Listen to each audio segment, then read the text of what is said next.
Hi, it's KCCK's Culture Crawl. I'm Dennis Green, and my guest this morning is with the Cedar Rapids Opera Theater. Now, most of us know that Cosi fan tutte, the opera production, had to be canceled because of the current COVID surge. However, that does not mean that the opera is not active, and doesn't mean that you can see and hear and participate in some programming. And here to talk with us today is Chad Sonka. Chad's from Ames, as professor of voice and music at Iowa State, board member of the Cedar Rapids Opera Theater, and the director of Goldie B locks. Chad, thanks for being here. Thank you so much for having me. Now, before we talk about Goldie B locks in detail, I mentioned that you were a opera theater board member, but you're also a former young artist with the Cedar Rapids Opera Theater. So just tell me a little bit about your involvement with the opera up till now. Gladly. Cedar Rapids Opera is integral to my career as a performer and subsequently administrator and director. I got my start with Cedar Rapids Opera as a young artist all the way back in the summer of 2011. I did a production of Candide with Cedar Rapids Opera. It was really a life-changing experience. And at that time, I was still in my undergraduate career, but as I went through my graduate career and moving back to Iowa from my graduate program in New York City, I became involved with Cedar Rapids Opera because I really believe in the mission that they bringing opera into this part of the country, which they've been doing so beautifully ever since Daniel Kleinknecht founded the company, founded the organization. So it's fun to be, I've lost count at this point, if I'm being honest, but I've been involved with quite a few productions with Cedar Rapids Opera. There is so much to dive into with Goldie B locks. It hits so many different areas, but let's start with the fact that it's something that anybody can watch absolutely free because it's a pre-recorded show that you directed, and that is now available to schools, education groups, music classes, really music fans of all ages. I agree. Yes, this is going to be a show, unlike Così fan tutte, unlike the Mozart, this is something that's a little bit more, let's say, child-friendly. It touches on a lot of themes, childlike themes, and it's a 45-minute show that was adapted and put together by a gentleman named John Davies, who has written a lot of what we call outreach operas or children's shows that bring up themes of, in this one, togetherness, honesty, listening and trusting each other. It's really a very charming show about the classic Goldie locks story that we all know, but now we've added Goldie B locks and the 3 singing bears. So it's really very charming, and using opera tunes written by Wolfgang Amadeus Mozart and Jacques Offenbach with new text on top of it based on that Goldilocks story. It's really very charming, and people can access it on cropera.org and click on Goldie B locks, and all the information about registering for that stream is on there. Now, of course, you've mentioned that it's a takeoff on the story of Goldilocks and the 3 bears. But tell me about I know that you said the singing bears, so you got to explain that just a little bit. Sure. And Goldie has a friend who is new to the story too, from what I understand. Absolutely, yeah. So it's opera after all, right? So we have the 3 singing bears. So just as a quick side note, you're going to hear some amazing singing in this. These young artists really sang beautifully and put the show together. So beyond, they're hearing this child's story through these, what I call the Olympics of singing, these great operatic voices. So yes, and now Goldilocks has a friend, a tarantula friend that accompanies with her on her journeys, and she meets the 3 bears as she wanders through the woods and is playing, and they find that they're able to connect over a lot of different things, even crossing language barriers. Right, because the show has some bilingual aspects too, because it's partly in Spanish as well as English. Yes. Yeah, we wanted to show students and adults, whoever watches the show, that one can connect no matter the language, right? So that these language differences are actually points of connection and means to understanding one another. What was the process for auditioning? Were you for the auditioning and production process? Were you in a place where you're able to do that live, any of that live and in person, or was a lot of it remote? So the founder and artistic director, Daniel Kleinknecht, went around the Midwest and auditioned singers live.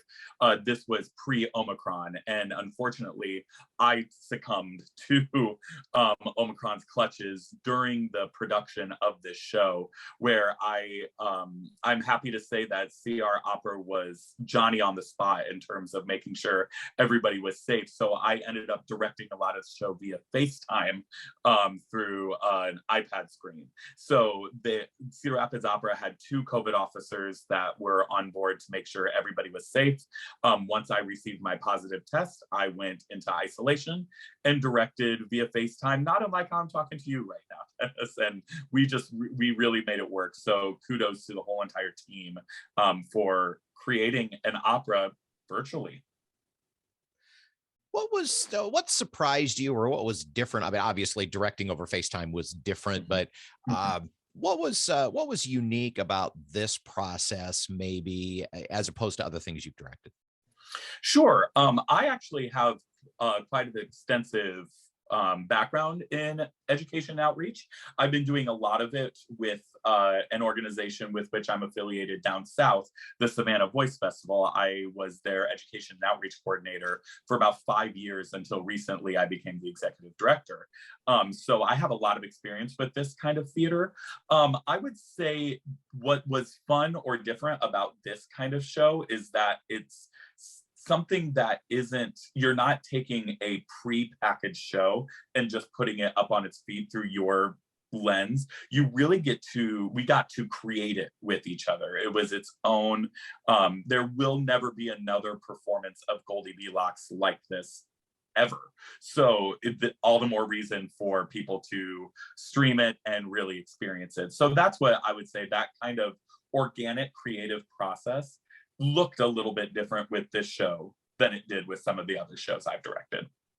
You mentioned that the music aspects of the show is classic opera, Mozart tunes and things that we would know. So what are, with new lyrics, of course, and situations, right, but what are some of the familiar tunes that we might hear? Sure. So from the Offenbach side of things, you're going to hear the really famous Infernal Gallop, the da da da da da da da da da da da. Yep, you're going to hear that a couple times. You will also hear many tunes from Mozart's operas Die Zauberflöte, the Magic Flute, as well as Le Nozze di Figaro, the Marriage of Figaro. So people who are what's fun about shows like this is if you're in the know of opera, your ear will latch onto these things and you'll gain a lot of enjoyment that way. If you're brand new to opera, these are great tunes, and I promise I'm still humming them, and the show closed about a week and a half ago. And for those of us whose major exposure to opera has been through Looney Tunes cartoons, we'll still know some of the music. Indeed. This show scratches that itch. Talking with Chad from Cedar Rapids Opera about Goldie B locks. Now, usually when you put together a program like this, whether it's live or recorded for stream, like you, in this case, we kind of think of it as an outreach for schools, something for kids, but the opera is really promoting this as something for all ages. Yeah, I completely agree. It is for all ages. When I was directing it, I shifted let me back up a little bit. When I was first asked to direct this show, I was thinking about directing it for a live audience, several live audiences. So the set isn't massive. It's like a transportable set.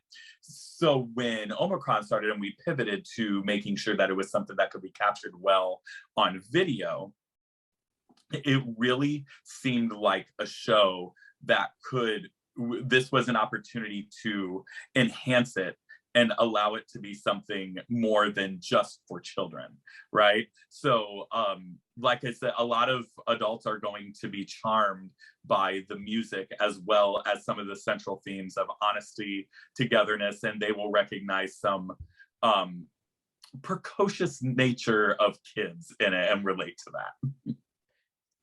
Now, the opera is free to stream. There is a place at cropera.org where you can register to access the stream. There's some study materials and things like that. But I also see that you can sign up for some interactive talkbacks via Zoom. That will be fun. Yeah, yeah. So historically in Cedar Rapids Opera's outreach tours, one of the more successful aspects of it is the young students getting to meet the young artists, to meet the performers and ask them questions about how the show came to be and their costumes and their voices and things like that. So of course, while Omicron keeps us somewhat distanced, this is a way to connect with those audiences. And I know the singers love engaging with that too. So yes, there is an opportunity for people to sign up for a talkback if you want to get to know the performers a little bit more. I may even join one of those. And you mentioned on that website, yes, there are study materials. There's a study guide that teachers and parents can lead their children through, or adults can get to know a little bit about opera as well. And then there is also a survey on that website just to think about and complete as you navigate these materials. It helps Cedar Rapids Opera create even better content for opera lovers of all ages. Now, I know it's a little like trying to choose your favorite child, but is there a moment in the show that sticks out that you just, that's kind of your little favorite little section or piece or moment, music or maybe in characters? Right. What stands out? What should people look for? I think while my personal taste, I tend to be a big grand opera guy. Some of my favorite stuff is like the operas of Verdi and Richard Wagner that can sometimes last up to 4 hours. So even though that's my personal taste, what I love about this opera is all the little bits of comedy that one can find in the music and how it manifests on stage. So there might be a little flurry in the music, and having a movement that matches that is always just so charming and delightful to me. So I think if I were to have the audience listen for one thing, is listen to how the music matches the moment for each one, especially in the comedic elements, which is the essence of opera, that the drama is in the music. The opera is Goldie B Locks, available free for anybody to stream. Is there a time limit, or is it just going to be up for a while? Do you know? When you register for the stream, that's when you receive the link. So as long as you register for the stream, then you should be able to view it at your leisure. Okay, perfect. As Chad said, for classrooms, for adult centers, or maybe just to when you're hanging out with the family and want to watch something a little different than what you usually get from Netflix or Amazon Prime. Indeed.